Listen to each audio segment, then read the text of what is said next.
सत श्री अकाल प्यारे विद्यार्थियों, अज आपां जमात 8वीं ते पाठ नंबर 9 पंजाब कविता बारे उन्होंने अभ्यासी प्रश्न उत्तर करांगे। बच्चों, कविता जो है पंजाब है, ये कवि ने कविता रूप में इसके अपने बलबले जज्बातों की बयानकारी की है।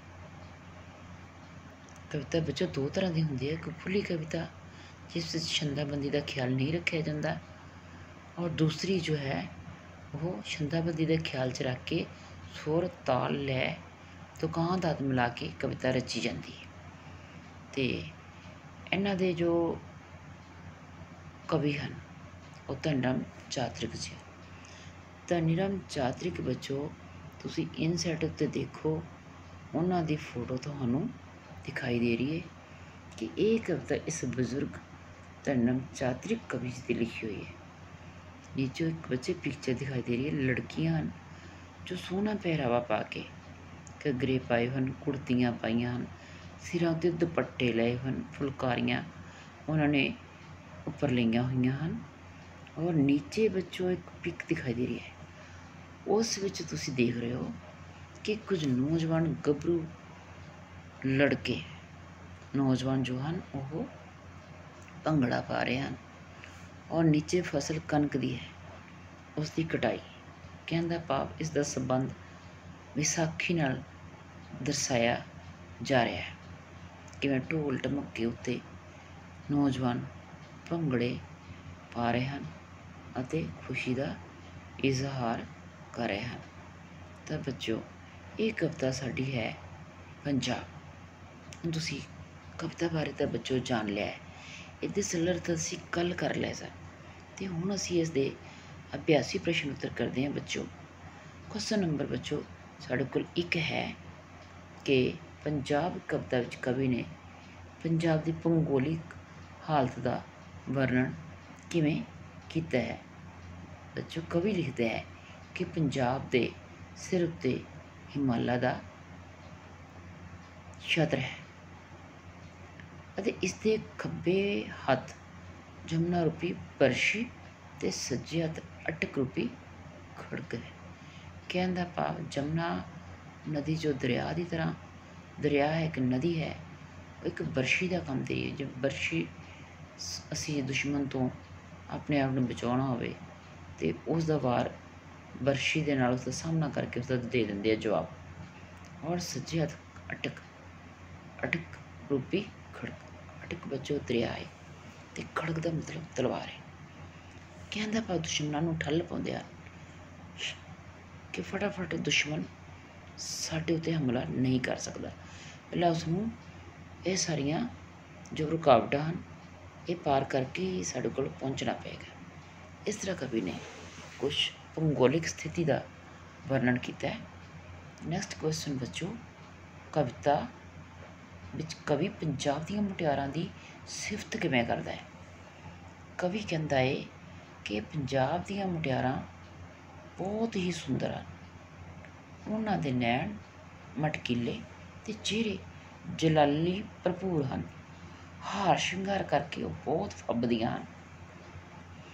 नैक्सट क्वेश्चन बच्चों, घरेलू काम काज करदियां पंजाबणां दा दृश्य वर्णन किवें कीता गया है। कवि वर्णन करता है कि पंजाबणां घरां विच दुध रिड़कदियां, चरखा कतदियां, आटा पींदियां, चौल छंडदियां, कपड़े सिउंदियां ते बेल बूटे कटदियां। बच्चों सब कुछ पहला सारा कुछ इस तरह ही सी जिवें कविता विच कवि ने आपां नूं दस्सिया है, हर पैरे दे विच अलग अलग गल दसी है। ये सब कुछ पहला इस तरह ही सी जिस तरह कविता चित्रित किया गया है। मुटियारां हत्थां नाल दुध रिड़कदियां सन और चरखे कतदियां सन, हत्थां नाल आटा चक्की च पीसिया जांदा सी, चौल उखली विच छड़े जांदे सन, कपड़े सिउते जांदे सन, और बेल बूटे चादरां उत्ते हत्थां नाल सूई धागे नाल लड़कियां कढ़दियां सन। पर आजकल ये सब कुछ एक महज विखावा बन के रह गया। इसकी उदाहरण बच्चों तुहानूं ਬੜੇ ਆਰਾਮ ਨਾਲ ਮੈਰਿਜ ਪੈਲਸਾਂ 'ਚ ਜਾਂਦੇ ਹੋ ਅਤੇ ਕਿਸ ਤਰ੍ਹਾਂ ਨਾਚ ਗਾਣਾ ਹੋ ਰਿਹਾ ਹੁੰਦਾ ਹੈ ਅਤੇ ਸਾਹਮਣੇ ਇੱਕ ਚਰਖਾ ਰੱਖਿਆ ਹੈ, ਛੱਜ ਰੱਖਿਆ ਹੈ ਅਤੇ ਸਿਰਫ ਜਸਟ ਇੱਕ ਫੋਰਮੈਲਿਟੀ, ਇਸ ਤੋਂ ਇਲਾਵਾ ਕੁਛ ਵੀ ਨਹੀਂ ਅਜੇ ਹੈ। ਪਰ ਤੁਸੀਂ ਆਪਣੇ ਮਾਤਾ ਪਿਤਾ ਨੂੰ, ਦਾਦੀ ਦਾਦੇ ਨੂੰ ਪੁੱਛ ਕੇ ਦੇਖੋ ਤੇ ਸਭ ਕੁਛ ਪਹਿਲਾਂ ਸੀ, ਹੁੰਦਾ ਸੀ, ਸੱਚ ਵਿੱਚ ਸੀ। ਹੁਣ ਇਹ ਸਭ ਕੁਛ ਸਾਡੇ ਸੱਭਿਆਚਾਰਕ ਵਿੱਚੋਂ ਖਤਮ ਹੁੰਦਾ ਜਾ ਰਿਹਾ ਹੈ ਅਤੇ ਇੱਕ ਨਿਸ਼ਾਨੀ ਜਿਹੀ ਬਣ ਕੇ ਰਹਿੰਦਾ ਜਾਂਦਾ ਹੈ। ਨੈਕਸਟ ਬੱਚੋ ਕੁਐਸਚਨ, ਪਹਿਲੇ ਸਮੇਂ ਵਿੱਚ ਪੰਜਾਬੀ ਆਪਣਾ ਮਨੋਰੰਜਨ ਕਿਵੇਂ ਕਰਦੇ ਸਨ? ਪਹਿਲੇ ਸਮੇਂ 'ਚ ਪੰਜਾਬੀ ਕਿੱਸੇ ਸੁਣਾ ਕੇ ਅਤੇ ਨੱਚ ਗਾ ਕੇ ਆਪਣਾ ਮਨੋਰੰਜਨ ਕਰਦੇ ਸਨ। ਪੰਜਾਬਣਾਂ ਗਿੱਧਾ ਪਾਉਂਦੀਆਂ ਅਤੇ ਨੱਚਦੀਆਂ ਸਨ। ਇਹ ਬੱਚੋ ਸੀ ਇਹਨਾਂ ਦੇ ਪ੍ਰਸ਼ਨ ਉੱਤਰ। ਹੁਣ ਸੈਕਿੰਡ ਬੱਚੋ ਕੁਐਸਚਨ ਹੈ, ਹੇਠ ਲਿਖੀਆਂ ਕਾਵਿ ਸਤਰਾਂ ਦੇ ਭਾਵ ਸਪਸ਼ਟ ਕਰੋ। ਇਸ ਦੇ ਵਿੱਚ ਅਰਥ ਇਹ ਬਣਨਗੇ ਕਿ ਇਹਨਾਂ ਸਤਰਾਂ ਦਾ ਇਹ ਮਤਲਬ ਹੈ ਕਿ ਅਸਮਾਨ ਵਿੱਚੋਂ ਪਹਾੜ ਉੱਤੇ ਰੱਬ ਦੇ ਵਰਦਾਨ ਜਹੀਆਂ ਨਦੀਆਂ ਡਿੱਗਦੀਆਂ ਹਨ, ਮਤਲਬ ਕਿ ਬਰਫ਼ ਡਿੱਗਦੀ, ਉਹ ਪਿਘਲ ਕੇ ਪੰਜਾਬ ਦੇ ਮੈਦਾਨਾਂ ਵਿੱਚ ਸੋਨੇ ਵਰਗੀਆਂ ਫਸਲਾਂ ਪੈਦਾ ਕਰਦੀਆਂ ਹਨ। ਤੇਰੀ ਮਾਖਿਓ ਮਿੱਠੀ।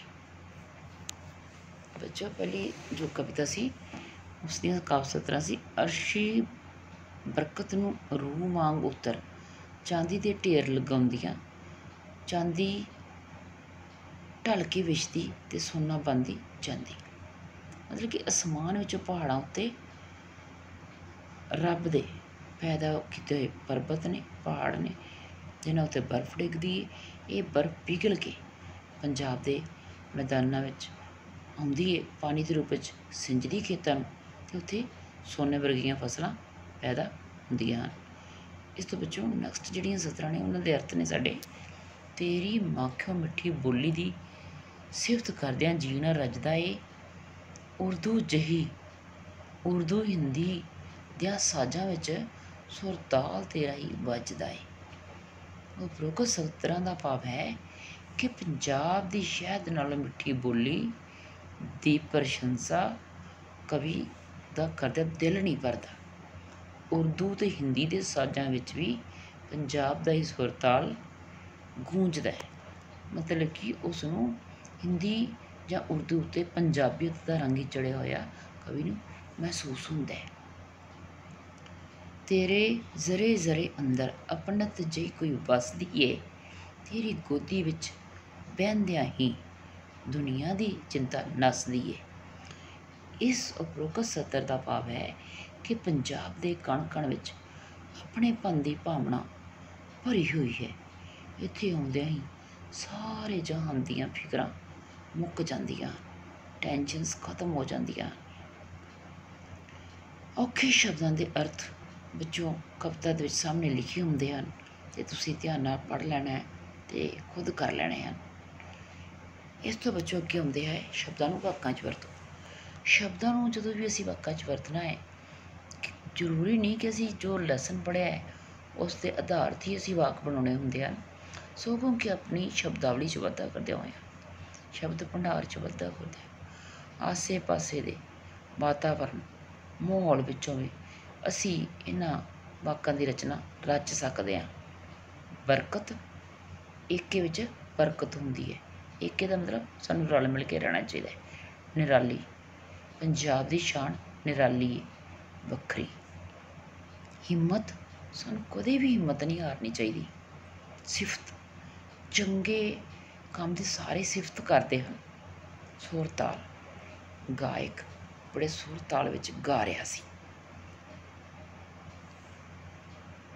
ਜ਼ਰਰੇ ਜ਼ਰਰੇ, ਮੈਨੂੰ ਪੰਜਾਬ ਦੇ ਜ਼ਰਰੇ ਜ਼ਰਰੇ ਨਾਲ ਮੋਹ ਹੈ। ਜ਼ਰਰੇ ਜ਼ਰਰੇ ਦਾ ਮਤਲਬ ਬੱਚਾ ਹੁੰਦਾ ਕਣ ਕਣ, ਛੋਟਾ ਛੋਟਾ ਕਿਣਕਾ, ਉਸਨੂੰ ਕੀ ਕਹਿੰਦੇ ਨੇ? ਜ਼ਰੇ ਜ਼ਰੇ। ਨਿਆਰਾ, ਪੰਜਾਬ ਸਭ ਰਾਜਾਂ ਤੋਂ ਨਿਆਰਾ ਹੈ। ਨਿਆਰਾ ਦਾ ਮਤਲਬ ਬੱਚੋ ਕੀ ਹੁੰਦਾ ਹੈ? ਵੱਖਰਾ। ਅਤੇ ਇਹ ਬੱਚੋ ਤੁਸੀਂ ਦੇਖ ਸਕਦੇ ਹੋ ਕਿ ਪੰਜਾਬ ਦਾ ਜੋ ਮੈਪ ਹੈ ਉਹ ਤੁਹਾਨੂੰ ਇਸ ਕਵਿਤਾ ਦੇ ਵਿੱਚ ਦਿਖਾਇਆ ਗਿਆ ਹੈ। ਪੰਜਾਬ ਦੇ ਕਿਹੜੇ ਜ਼ਿਲ੍ਹੇ ਨੇ, ਕਿ ਇੱਕ ਪਾਸੇ ਜੰਮੂ ਕਸ਼ਮੀਰ ਹੈ, ਇੱਕ ਪਾਸੇ ਪਾਕਿਸਤਾਨ ਦੀ ਹੱਦ, ਦੂਜੇ ਪਾਸੇ ਹਿਮਾਚਲ ਦੀ, ਤੀਜੇ ਬੱਚੋ ਹਰਿਆਣੇ ਦੀ, ਅਤੇ ਵਿੱਚ ਸਾਰੀਆਂ ਜਿਹੜੇ ਨੇ ਉਹ ਪੰਜਾਬ ਦੇ ਜ਼ਿਲ੍ਹੇ ਨੇ ਉਹ ਦਿਖਾਈ ਤੁਹਾਨੂੰ ਦੇ ਰਹੇ ਨੇ। ਇੱਕ ਪਾਸੇ ਪੰਜਾਬ ਦੀ ਬੜੀ ਸਰਹੱਦ ਜੋ ਲੱਗਦੀ ਹੈ ਉਹ ਰਾਜਸਥਾਨ ਨਾਲ ਲੱਗਦੀ ਹੈ।